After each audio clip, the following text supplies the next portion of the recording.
जमहूरी मुल्क जो होते हैं ना, वहाँ पे जो हुकूमत होती है वो आवाम की मर्ज़ी से होती है। जमहूरियत का मतलब ही यही है कि वो हुकूमत जो आवाम की मर्ज़ी से आई हुई हो।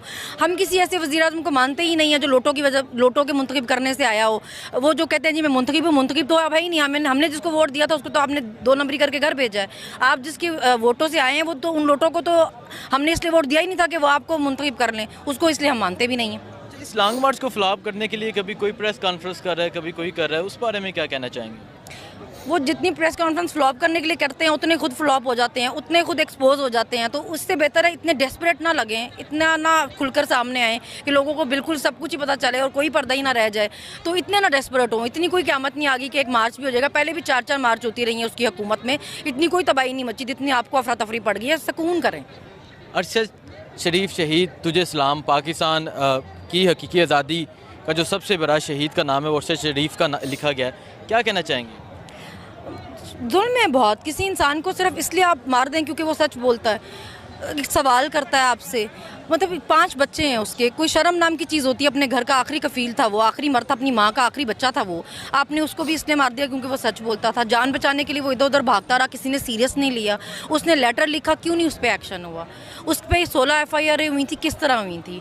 गद्दारी की FIR तो वफाक की मर्जी के बगैर हो नहीं सकती। अब जो ये वफाक के सारे जो हुक्मरान हैं, ये जो अफसोस करते फिर इनको शर्म नहीं आ रही है? ये किस मुँह से अफसोस कर रहे हैं? इनकी मदयत में FIR हुई है ना, ये उनके घर FIA वाले भेजते थे, ये उनके घर में पुलिस वाले भेजते थे ना। अब किस मुँह से कर रहे हैं? ये ताज़ियत करें और इनमें इतनी ऑडेसिटी है, इतनी जुर्रत है इनमें कि इल्ज़ाम आके इमरान खान पे लगाने की कोशिश कर रहे हैं। शर्म है या ही नहीं है इनमें?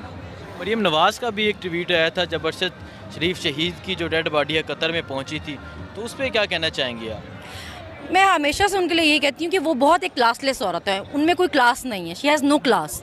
तो जब आप इतने क्लासलेस होते हैं ना, तो आप कभी कोई ख़ानदानी बात कर ही नहीं सकते। बेसिकली मैं यही कहूँगी, वो जब भी ऐसी बात करती हैं, वो जब भी अपना मुंह खोलती हैं तो वो अपना ख़ानदान बताती हैं। पैसा आने से आपके पास, वो चोरी का है क्योंकि, मगर पैसा आने से आप में क्लास नहीं आ जाती। तो वो एक बहुत ही जाहिल औरत है। मुझे लगता है उनकी वजह से पूरी नून लीग की पार्टी बर्बाद हुई है। उन्होंने अपनी पार्टी को किसी काबिल नहीं छोड़ा है। उन्होंने यहाँ पर बैठ के 2 ज़िमनी इलेक्शन हराए हैं और अब वो मज़े से बाहर भाग गई हैं।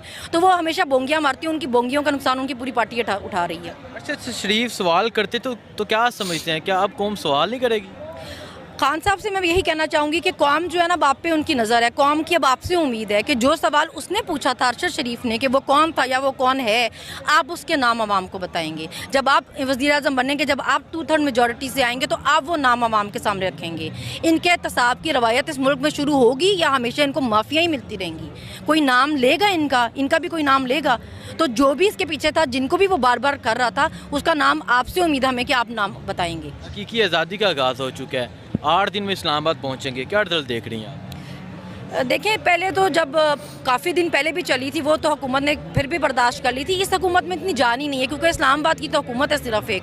वो जो कहते हैं कि जी जत्था इकट्ठा, जत्था तो तुम हो जो सिर्फ इस्लामाबाद में बैठे हुए, हम तो पूरे मुल्क में हैं। हमारी तो हर सूबे में तुम जत्था जो एक शहर में बैठे हुए हो। जत्था थोड़े लोगों का होता है। ज़िमनी इलेक्शन में आपके मुँह पे मारा ना रिजल्ट, जत्था थोड़े 4 लोगों का होता है जो एक जगह पे बैठा होता है। हम पूरे मुल्क में बैठे हुए, पूरे मुल्क में बैठे लोग जत्था नहीं होते ना। तो इनकी इतनी हैसियत ही नहीं है कि ये बर्दाश्त कर सकें, इसलिए तो मरने वाले हुए हैं। अगर इनको लॉन्ग मार्च से इतना फ़र्क नहीं पड़ता तो रोज़ 6 और 10 प्रेस कॉन्फ्रेंस क्यों कर जाते हैं? हमने ये खरीद लिया, हमने वो मंगवा लिया, हम अब इतना मर क्यों रहे हैं? 4 पैस हमारे भी तो 4 धरने हुए थे ना हमारी बारी में, तो हम तो नहीं इतना मर रहे थे, क्योंकि हमें पता था हम लोगों के वोट से आए हुए हैं। हम चोरी से चकारी से नहीं आए हुए, हम डिग्गियों में छुप छुप के नहीं आए हुए, हम बूट चाट के नहीं आए हुए, हमें पता था, इसलिए हमें डर भी नहीं थे। आपको डर है क्योंकि